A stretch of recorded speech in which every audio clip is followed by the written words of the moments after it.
Assalamualaikum warahmatullahi wabarakatuh.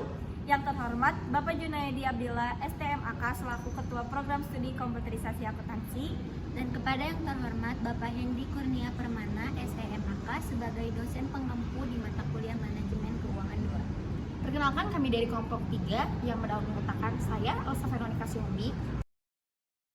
Saya Selvi Susmayanti. Saya Nadia Nanta. Saya Muhammad Afaraguna. Di sini kami akan menjelaskan tentang sumber dana jangka panjang. Kredit jangka panjang. Sumber dana jangka panjang merupakan sumber dana yang memiliki jangka waktu panjang, yaitu lebih dari 10 tahun. Jika meminjam dana di bank lebih dari 15 tahun, maka itu disebut jangka panjang. Sumber dana jangka panjang ini memiliki jangka waktu tertentu atau jangka waktu jatuh tempo seperti utang obligasi dan utang jangka panjang di bank. Di samping ini, sumber dana jangka panjang tidak memiliki jangka waktu seperti modal sendiri berupa saham biasa.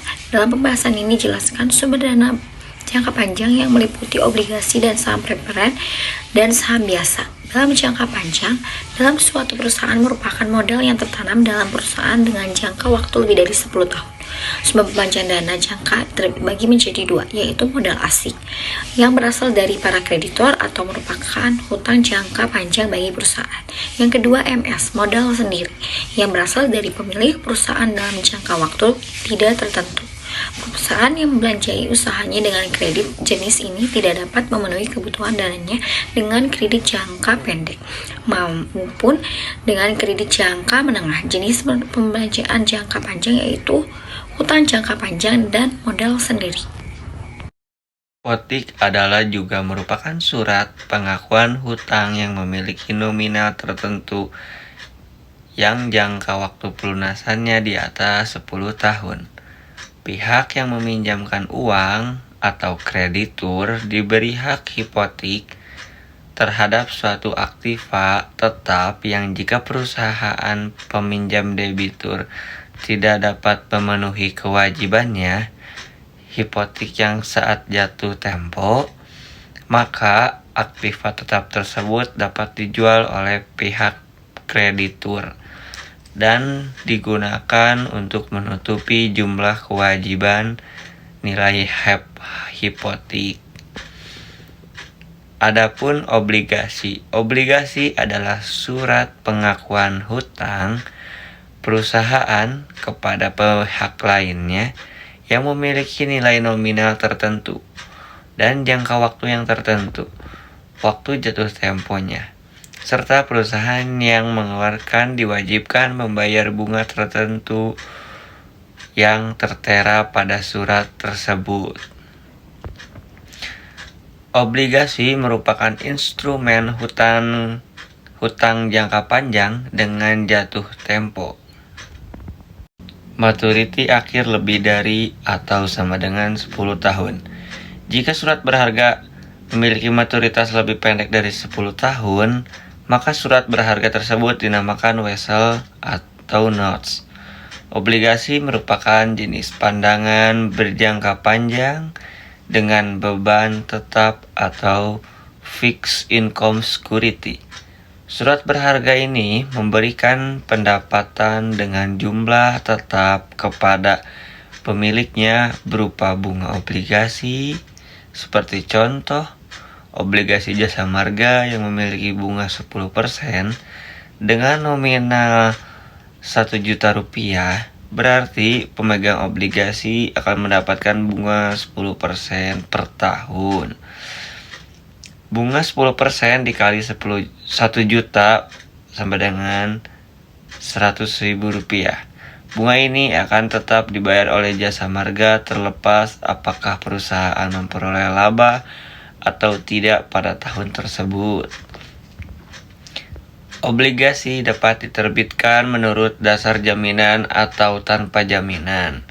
Obligasi tanpa meliputi debetur bernilai rendah, dan obligasi penghasilan.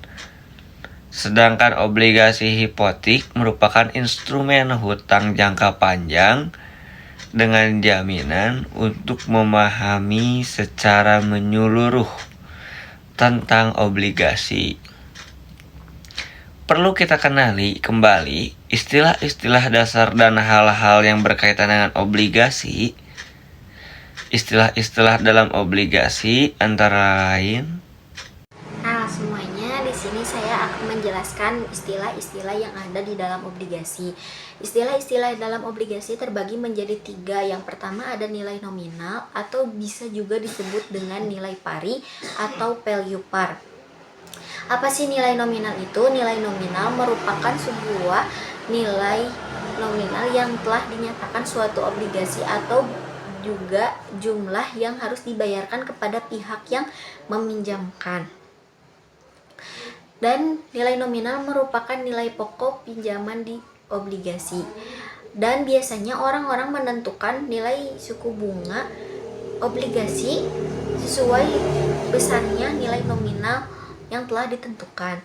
Lalu yang kedua ada tingkat bunga atau coupon rate.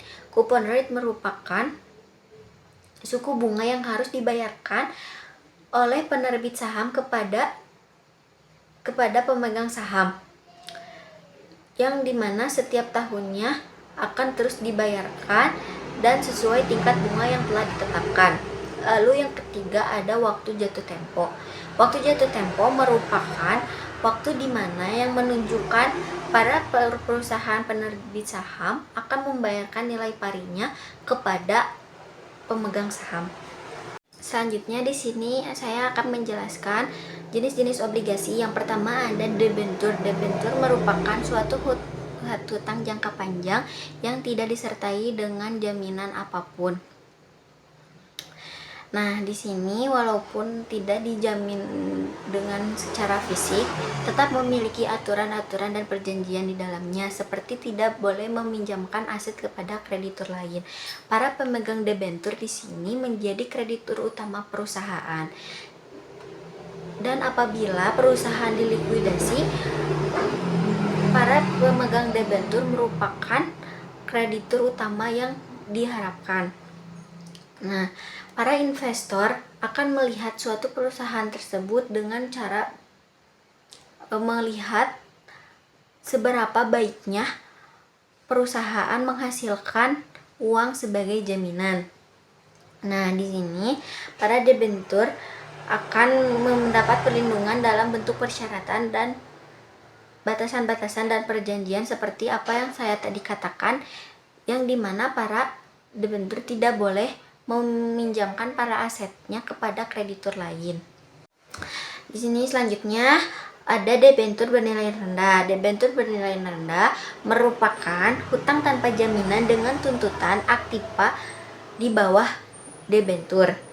Jika terjadi likuidasi terhadap perusahaan, para pemegang debentur bernilai rendah ini akan menerima pembayaran apabila seluruh kreditur telah membayar lebih tinggi. Debentur bernilai rendah memiliki hak untuk menuntut pembayaran pada saat likuidasi lebih dahulu daripada pemegang saham preferen dan saham biasa. Misalnya ada suatu perusahaan yang memiliki suatu saham yang bernilai 48 miliar dengan memiliki debentur beredar sebesar 36 miliar. Debentur sebesar 32 miliar dan kewajiban kepada kreditur umum sebesar 32 miliar. Berikutnya saya akan menjelaskan dari mana sih itu 32 miliar, 36 miliar. Dan yang pertama, pembayaran kewajiban perusahaan kepada pemegang debentur sebesar 36 miliar dibagi dengan 48 miliar tadi sebagai nilai nominal sahamnya, maka berjumlah 36 miliar. Lalu yang kedua, kreditur umum memperoleh sisanya. Jadi sisa dari 48 miliar tadi dikurangi dengan 36 miliar para pemegang debentur, maka hasilnya 12 miliar. Maka kreditur umum memiliki penghasilan sebesar 12 miliar. Dari contoh berikut, pemegang subordinated debentur tidak mendapat bagian pembayaran dari perusahaan karena kekayaan perusahaan sudah habis untuk membayar debentur dan kreditur umum. Oleh karena itu, untuk menarik para investor, maka subordinated debentur memberikan tingkat bunga yang lebih tinggi daripada tingkat bunga lainnya dan dapat ditukar menjadi saham biasa. Yang ketiga ada obligasi penghasilan atau income bond. Suatu perusahaan wajib membayar bunga atas obligasi penghasilan hanya pada saat perusahaan mendapatkan keuntungan. Pembayaran bunga ini bersifat kumulatif, yaitu bila perusahaan tidak membayar pada waktu yang telah ditentukan, maka bunga tersebut dapat diakumulasikan untuk periode berikutnya dengan syarat laba perusahaan mencukupi. Obligasi penghasilan ini memiliki peringkat pembayaran yang lebih tinggi dari saham preferen, saham biasa, dan hutang bernilai rendah jika perusahaan dilikuidasi. Yang keempat ada obligasi sampah. Obligasi sampah disebut juga obligasi yang memberikan hasil tinggi karena memiliki resiko yang tinggi dan tanpa menggunakan jaminan. Obligasi di mana perusahaan menghadapi kesulitan dan risiko kegagalan sehingga hanya sedikit investor yang mau menanamkan modalnya pada obligasi sampah ini. Yang kelima ada obligasi hipotek. Obligasi hipotek adalah obligasi yang diterbitkan dengan jaminan hipotek kekayaan perusahaan penerbit obligasi. Hipotek merupakan dokumen resmi yang memberikan pemegang obligasi hak gadai atas aktiva yang dijaminkan. Apabila perusahaan tidak mampu melunasi hutangnya pada jatuh tempo, maka jaminan tersebut dapat dijual untuk melunasi hutangnya. Namun, jika dalam penjualannya di bawah nilai obligasi, maka untuk sisa kekurangan pembayarannya pemegang obligasi diperlakukan menjadi kreditur umum. Perusahaan dimungkinkan memiliki lebih dari satu obligasi yang dijaminkan dengan menggunakan aktiva yang sama, sehingga bila terjadi penyitaan, maka pemegang obligasi pertama harus menerima pembayaran penuh sebelum dilakukan pembayaran terhadap pemegang hipotek kedua. Yang keenam, ada obligasi berseri. Obligasi berseri adalah obligasi yang diterbitkan pada waktu yang sama dengan tanggal jatuh tempo serta bunga yang berbeda. Obligasi berseri memiliki jatuh tempo secara periodik hingga maturitas akhir. Dengan obligasi berseri ini, investor dapat memilih maturitas yang sesuai dengan kebutuhan. Hal ini menyebabkan jenis obligasi ini lebih menarik dibandingkan obligasi yang jatuh temponya sama. Yang ketujuh atau yang terakhir ada sertifikat perwalian peralatan. Sertifikat perwalian peralatan merupakan investasi jangka panjang. Model pendanaan ini digunakan misalnya oleh perusahaan umum kereta api untuk mendanai perolehan mesin lokomotif. Pada saat peralatan diterima, sertifikat perwalian peralatan dijual kepada investor. Hasil penjualan ini ditambah uang muka dari perusahaan kereta api digunakan untuk membayar perusahaan manufaktur. Hak atas peralatan dipegang oleh trustee yang kemudian menyewakan peralatan tersebut kepada perusahaan kereta api. Usia berbeda-beda tergantung jenis peralatannya, biasanya itu 15 tahun. Contoh latihan soal. PTM memiliki 1.750.000 lembar saham biasa otorisasi bernilai nominal sebesar 1.440 per lembar. Selama beberapa tahun perusahaan telah menerbitkan 1.532.000 lembar saham tambahan. Namun saat ini 63.000 lembar disimpan sebagai saham treasury. Tambahan modal di setor perusahaan saat ini adalah 42,512 miliar rupiah. Pertanyaannya, berapa lembar saham yang beredar saat ini? Jawabannya adalah jumlah saham yang beredar sama dengan saham yang diterbitkan dikurangi saham treasury, yaitu 1.532.000 dikurangi 63.000, yaitu 1.469 lembar saham. Pertanyaan nomor 2. Jika perusahaan dapat menjual saham senilai 1.520.000 rupiah per lembar, berapa jumlah maksimum yang dapat diperoleh perusahaan dari saham otorisasi dan treasury?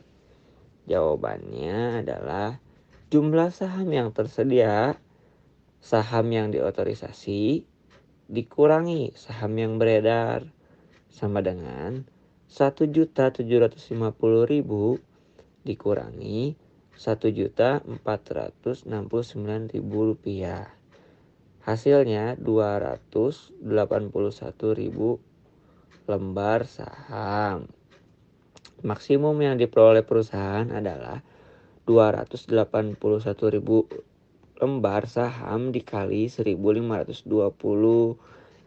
yaitu 427.120.000. Pertanyaan ketiga, berapa nilai perkiraan saham biasa dan tambahan modal disetor perusahaan setelah pendanaan? Nilai perkiraan sama dengan saham biasa ditambah pemasukan modal sama dengan 1.440 dikali 1.750 lembar ditambah 1.520 dikali 281 lembar ditambah 42,512 miliar sama dengan 2,52 miliar rupiah ditambah 427,120 juta ditambah 42.512 miliar sama dengan 45,45912 miliar. Terima kasih sudah menonton video kami dan semoga bisa bermanfaat. Dan maaf apabila masih banyak kekurangan. Jika ada pendapat kalian yang ingin disampaikan, boleh tulis di kolom komentar ya. Dadah. Dadah.